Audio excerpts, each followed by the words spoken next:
After confirming that her name wasn't mentioned anywhere on the group chat, Brenda was relieved that her colleagues did not find out about Cameron being married to her. However, she couldn't understand why Cameron would even admit he was married. He had promised to keep the whole thing a complete secret. Fritz was on a phone call, and his face was red with anger. What did you say? What is going on, Linda? How did the Coast Guard intercept our ship? What are you doing? Fritz, what's this about the Coast Guard? Did you not send Brenda away? Linda's questions made him more annoyed, and he pushed her away from him. Fritz was shocked by what he heard on the phone. He held Linda's collar. You witch! Why didn't you tell me she had someone backing her up? I thought she just had some random businessman. Businessman? You didn't know she was in with the Kent family? Linda felt herself turn cold. She couldn't imagine Brenda being connected with one of the most influential families in LA. Her fear was now overcome with jealousy. Fritz couldn't contain his anger, and he held her neck. I have avoided the authorities all my life, and now I'm their target because of you. Fritz held Linda's neck so hard that her head was pounding. Fritz, I didn't mean it. Please, let go. Get lost. I suggest you open the door while I'm still willing to knock. Fritz recognized the voice and released his grip on Linda.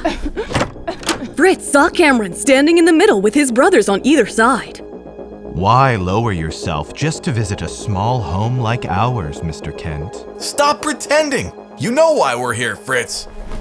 Come with us and we'll jog your memory. You'll talk by the end of it. Fritz was numb with fear and didn't know what to do. Come with us, or we'll take you away. Then, Mr. Kent, in that case, please lead the way. Linda fled through the back window when she realized what was happening. She knew that Fritz wouldn't protect her and the Kents would come after her. She realized that she would have to leave LA. Brenda had gone back home after the design competition, and Miss Lynn told her that Silas was upset with her for not coming home last night. Silas was playing his video game when she arrived. Hi, Silas. Did you miss me? Miss Lynn said you were mad at me. I guess you are. Silas stopped playing his game. Brenda picked him up and sat down on the sofa. Your dad didn't come back last night either. You noticed, right, Silas?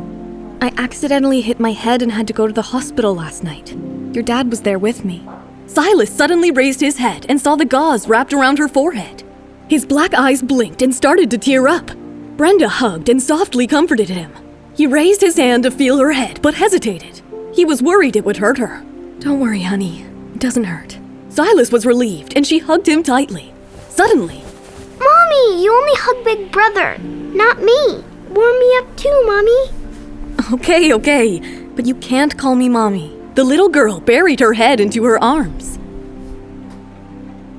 Cameron returned home late into the night.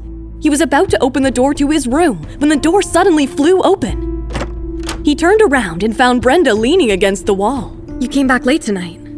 Still not asleep? I couldn't sleep before you came back. Are you busy investigating the people who kidnapped me? Cameron, I had a lot of time to think things over in the cabin last night. I went through everybody who would want to hurt me so badly, and there was only one person who came to mind. My cousin Linda. Was it her? Brenda already knew the answer. There was no other person in her life whose methods were as vicious as Linda's. Cameron nodded. If she's your cousin, you want me to let her go? No, you do what you want. Don't worry about me. The last time Linda had run her little schemes on her, Brenda took it lying down so her grandmother wouldn't get upset. Linda was dangerous. If Cameron hadn't appeared, Brenda would probably be dead. She no longer wanted to protect her cousin. Does your head still hurt? No, it doesn't hurt anymore. Cameron put his palm to her forehead and gently caressed it before withdrawing. Brenda's heart was fluttering. Good. Go and rest now. Cameron, I forgot to say, didn't you promise me you wouldn't tell anyone about our marriage? You don't like it? That doesn't matter. You promised not to say anything. So you admit that you like it. Cameron walked towards her, and Brenda was so scared that she kept stepping back, ending up against the wall with Cameron leaning over her. Don't change the subject. He moved his fingers across her face, and her heart trembled. She didn't dare look into his eyes. Despite his normally cold behavior, he wasn't as prudish as he seemed, and she liked it that way. Cameron cursed himself for acting out of control and stepped back. I'll just go back to my room then. Wait, you're right. I broke my promise. I'll make it up to you by granting you one wish. Anything you want. I don't know what I want yet, but I'll hold you to it. I'll come and find you when I know what I want, okay? Yes. Good night. That night, lying in bed, Brenda carefully thought about what she wanted her wish to be. Maybe her wish was for Cameron to admit that they should be closer. He had been flirty lately, but Brenda wouldn't hold out hope that he would confess to her first. Brenda rolled around on the bed, frustrated by the whole situation. She knew what her wish was. She wanted Cameron to accept her. It was a dream she shared with every other girl in LA. For the next few days, Cameron forced Brenda to take a break from work after the traumatic incident she went through. She played with Silas and Willow and decided to design clothes for them. She had the designs ready from the competition. Silas, I have designed some clothes for you. I will have someone make them for you, and then you can try them on and see if you like them, okay? Silas looked at her with his sparkling big eyes and nodded happily. Mommy, me too. Don't play favorites. Okay, you too. Willow jumped around with a huge grin on her face. She was easy to please. Now that the kids are busy, I'll check if Rekindled Heartache is out on YouTube. I can't wait. Unknown to Brenda, this happy time was short-lived. Robert finally transferred the shares to Cameron, and Willow would be returned. Willow felt like she was being abandoned. She had formed a strong bond with Silas and Brenda. Brenda couldn't bear it either. She hugged and kissed Willow's forehead and promised they would meet again. Daddy! My precious child, did you miss me? Yes, I missed you. I cried at night a lot. I know. It must have been so tough these past few days. No, Mommy is good. She helped me take a bath, fed me food, and helped me sleep. I missed you. I kept crying, but Mommy said I would see you soon. And she didn't lie. You're here. Mommy? Yes, Mommy. She's even more beautiful than the mommy in the photo. Robert understood.